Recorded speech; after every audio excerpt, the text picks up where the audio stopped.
Hello everyone, welcome back to my channel. Pal academy সেন্টারে তোমাদের সকলকে আমার স্বাগত। আমি চলে এসেছি আজকে সপ্তম শ্রেণীর দ্বিতীয় অধ্যায়ের অনুপাত নিয়ে। তোমাদের সাথে আমি একটু বেসিক্যালি আলোচনা করব এবং সেখানে অনুপাতের অ্যাকচুয়ালি কি কি জিনিসগুলি তোমাদের করতে হবে সেই বিষয়টি তোমাদের সাথে আমি সম্পূর্ণ বেসিক্যালি বুঝিয়ে দিব। তাহলে চলো আমরা বেশি কথা না বাড়িয়ে অঙ্কগুলি সলভ করি, এবং অঙ্কগুলি সলভ করার আগে এই অনুপাত থেকে যে যে জিনিসগুলি তোমাদের বুঝতে হবে সেই বিষয়গুলি তোমাদের সাথে একটু আমি পরিষ্কারভাবে ক্লিয়ার করে নিই। এই যে দ্বিতীয় অধ্যায় আমি তোমাদের একটু দেখিয়ে দিই। তোমাদের পেজ নাম্বার আছে 28। আমি যেহেতু বোর্ডেও লিখে রেখেছি যে অধ্যায় দ্বিতীয়, পেজ নাম্বার 28 এবং অনুপাত।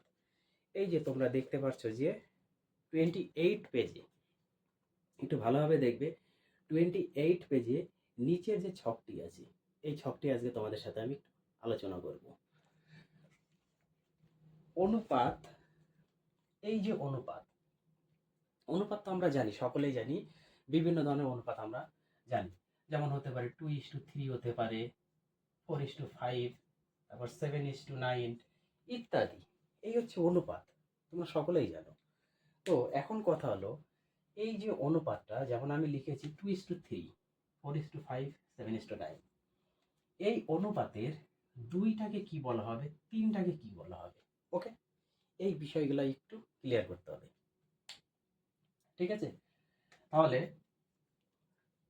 অনুপাত, অনুপাত অনুপাতের আমরা যে কোনো একটি অনুপাত নিয়ে নিই 4:5। সাপোজ তোমরা মনে করো আমি 4:5 একটি অনুপাত নিয়েছি। এখন এই অনুপাতের, এই অনুপাতের এই 4টাকে কি বলা হবে এবং এই 5টাকে কি বলা হবে, এই বিষয়গুলি তোমাদের ওই ছকটি করতে গেলে জানতে হবে। তার আগে আরেকটি বিষয় আমি বলে নেই, যেটা হচ্ছে লঘিষ্ঠ, লঘিষ্ঠ অনুপাত। লঘিষ্ঠ অনুপাত কখন হয়? মনে করো 32:24, 32:24 একটা অনুপাত দেওয়া আছে। এটা তো আমাদের অনুপাত, তাই না? এই অনুপাতটিকে আমরা যখন কেটে ছোট করব, কত দিয়ে যাবে? এটা কত দিয়ে যাচ্ছে? 4 8 32, 4 6 24, তাই না? আরও যাবে, 4 8 32, 4 6 24, 2 দিয়ে 4 2 8, 3 2 6, অর্থাৎ আমাদের দাঁড়ালো 4:3। 4:3 এই যে অনুপাতটি দাঁড়ালো, অর্থাৎ যে কোনো অনুপাতই দেওয়া থাক না কেন, সেই অনুপাতটা যদি কাটাকুটি যায়, কাটাকুটির পরে যে মানটা দেওয়া থাকবে বা যে মানটা বের হবে, সেটি আমরা জানবো হচ্ছে লঘিষ্ঠ অনুপাত বলে আমরা জানবো। তো এই বিষয়টি তোমাদের একটু বুঝতে হবে, যেটা হচ্ছে তোমাদের ছকের মধ্যে কিন্তু দেওয়া আছে, যেটা এই যেটাকে বলছে লঘিষ্ঠ রূপ। অর্থাৎ লঘিষ্ঠ রূপ বের করতে গেলে যে অনুপাতটি দেওয়া থাকবে সেই অনুপাতটি যদি কাটাকুটি যায়, কাটাকুটির পরে যে মানটা বের হবে সেই মানটাকে বলা হবে হচ্ছে লঘিষ্ঠ অনুপাত। আর যদি কাটাকুটি না যায় তাহলে যেটা আছে সেটাই মান। ওকে, এখন এখান থেকে আমি যে কথাতে আসছিলাম সেটা হচ্ছে এই যে 4 আর 5, এখন এই 4টাকে কি বলা হবে, 5টাকে কি বলা হবে, বা এই অনুপাত থেকে যদি আমরা বলি যে এই 4টাকে কি বলা হবে, 3টাকে কি বলা হবে। ওকে, প্রথমে যেটা থাকে, প্রথমে এটা একটু তোমরা মনে রাখবে, প্রথমে যেটা থাকবে সেটা হচ্ছে পূর্বপদ, পূর্বপদ। ওকে, অর্থাৎ অনুপাতের প্রথম যে পদটি থাকে তাকে বলা হচ্ছে পূর্বপদ। এবং পরের যে পদটি থাকে, অর্থাৎ বাঁ দিকে যেটা থাকে সেটাকে বলা হয় পূর্বপদ, এবং ডান দিকে যেটা থাকে সেটা বলা হয় উত্তরপদ, উত্তরপদ। আশা করি তোমরা বুঝতে পেরেছ বা তোমাদের বোঝাতে পেরেছি। কি বললাম, একটি অনুপাতের বাঁ দিকে যেটি থাকবে বা প্রথমে যে সংখ্যাটি থাকে তাকে বলা হয় পূর্বপদ, এবং পরের যে সংখ্যাটি থাকে বা ডান দিকে যে সংখ্যাটি থাকে তাকে বলা হয় উত্তরপদ। তাহলে এই অনুপাত থেকে, এই যে অনুপাতটি ছিল, এই অনুপাত থেকে যদি আমাদের বলা হয়, কোশ্চেন করা হয় যে এই অনুপাতের লঘিষ্ঠ রূপ কত। তাহলে লঘিষ্ঠ রূপ বলতে আমাদের কাটাকুটি করে যেটা বের হবে সেটা হচ্ছে লঘিষ্ঠ রূপ। ওকে, এখন এই অনুপাত থেকে আমরা বলতে পারি এর পূর্বপদ কত। পূর্বপদ আমরা লিখে দিতে পারি 4 এবং উত্তরপদ লিখতে পারি আমরা 3। আশা করি তোমাদের এতটুকু ক্লিয়ার। এইবার আসবো যে মনে করো এই পূর্বপদ যে কথাটি আছে, এই পূর্বপদের যে মান, পূর্বপদের মান যদি উত্তর পদের মানের থেকে, কি বললাম, পূর্বপদের মান যদি উত্তর পদের মানের থেকে কি হবে, কোনো এক সময় বড় হতে পারে, কোনো এক সময় ছোট হতে পারে। ওকে, আমি একটু পরিষ্কার ভাষা করে লিখে দিই, লিখি একটু পরিষ্কার ভাবে, আমি একটু ভাষা দিয়ে লিখে দিই। কি বলছি, যদি পূর্বপদের মান উত্তর পদের থেকে, অর্থাৎ পূর্বপদ উত্তর পদের থেকে কি হয়, বড় হয়, এটা হচ্ছে গ্রেটার দেন চিহ্ন। পূর্বপদ যদি উত্তর পদের থেকে বড় হয় তখন তাকে কি বলা হবে। আবার যদি পূর্বপদ উত্তর পদের থেকে যদি ছোট হয়, ওকে, এই দুটোকে তখন কি বলা হবে। কথাটা ক্লিয়ার? বলছি পূর্বপদের মান যদি উত্তর পদের থেকে বড় হয়, উত্তর পদের থেকে পূর্বপদ বড়, তখন এটাকে বলা হবে হচ্ছে তোমাদের গুরু অনুপাত।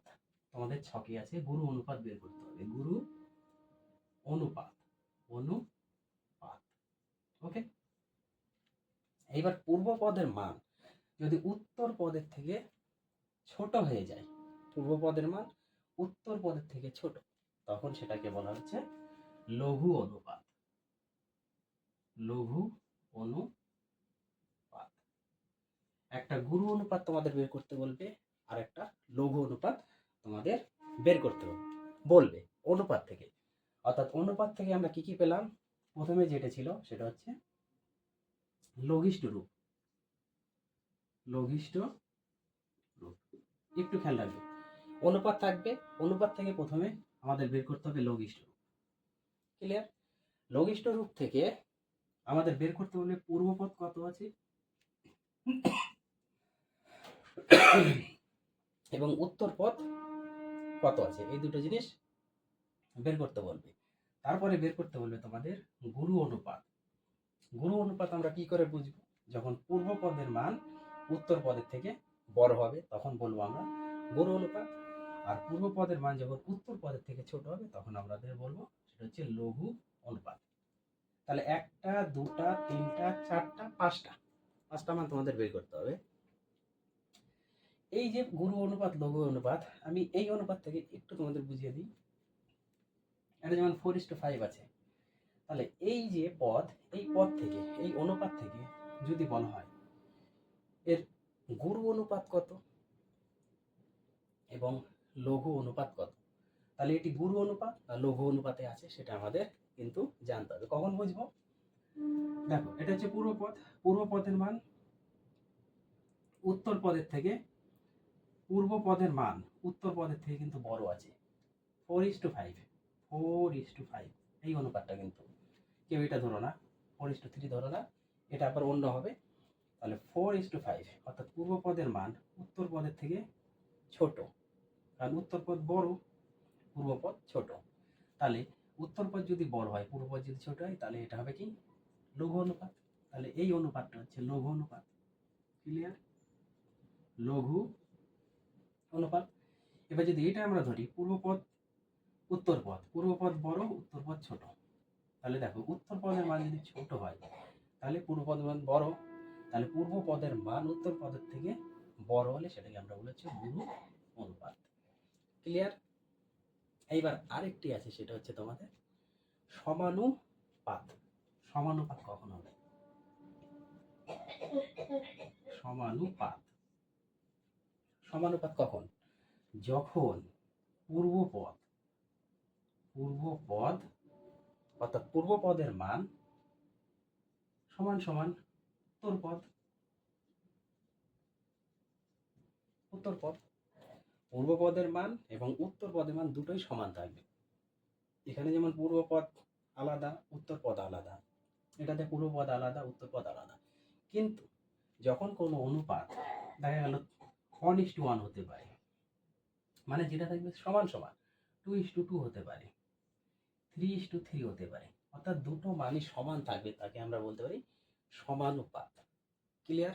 আশা করি তোমাদের বেসিক বুঝাতে পেরেছি। এখন আমরা চলে আসি মেন অঙ্কে। আমি একটু এগুলা মুছে দিব,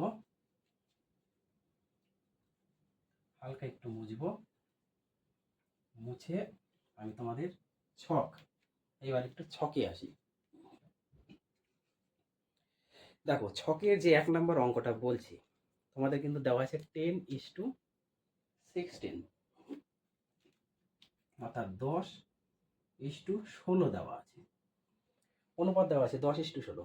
এখন এখান থেকে তোমাদের বলছি যে লঘিষ্ঠ রূপ কত। আমি কি বলেছি, এই লঘিষ্ঠ রূপ করতে গেলে যদি অনুপাত দুটি কাটাকুটি যায়, যদি কাটাকুটি যায়, কাটাকুটি করার পর যে মানটা বের হবে সেটা হচ্ছে আমাদের লঘিষ্ঠ পদ। অর্থাৎ 2 দিয়ে কাটলে 5, 2 দিয়ে কাটলে 8, তাহলে এটা বেরোলো 5:8। তাহলে 5:8টাই হলো আমাদের লঘিষ্ঠ রূপ। বুঝতে পেরেছ?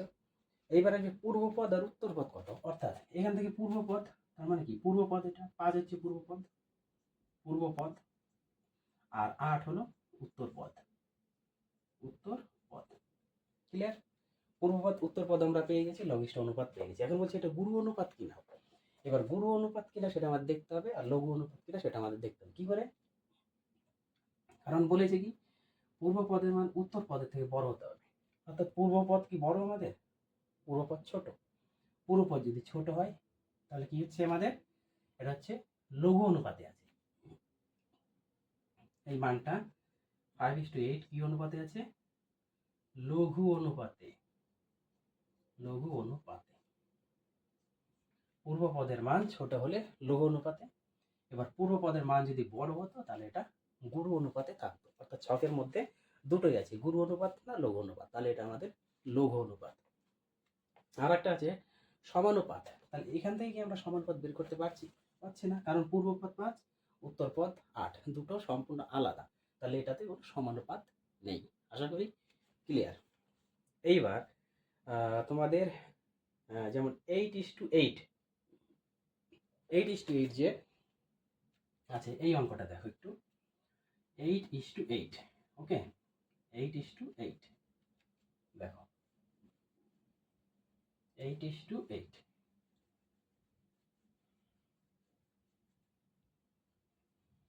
কি আছে, 8:8,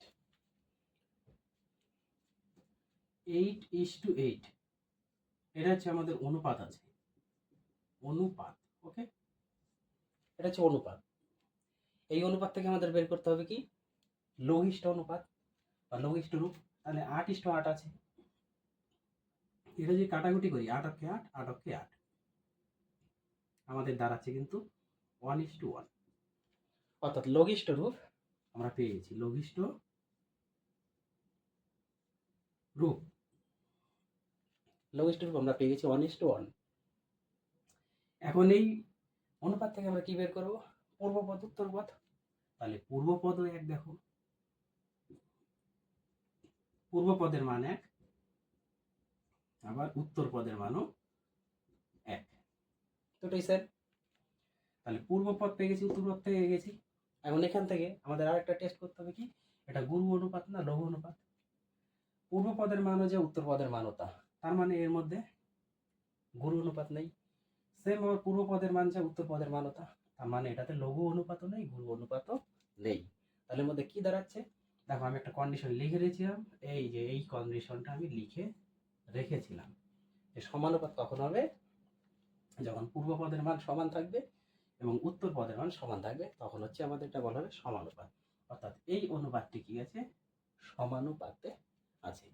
তাহলে বুঝতে পেরেছো, এইভাবে হচ্ছে তোমাদের পেজ নাম্বার 28-এর যে অঙ্কগুলি আছে সেই অঙ্কগুলি তোমরা সলভ করে নেবে। আশা করি তোমাদের কারো কোথাও বুঝতে সমস্যা নেই।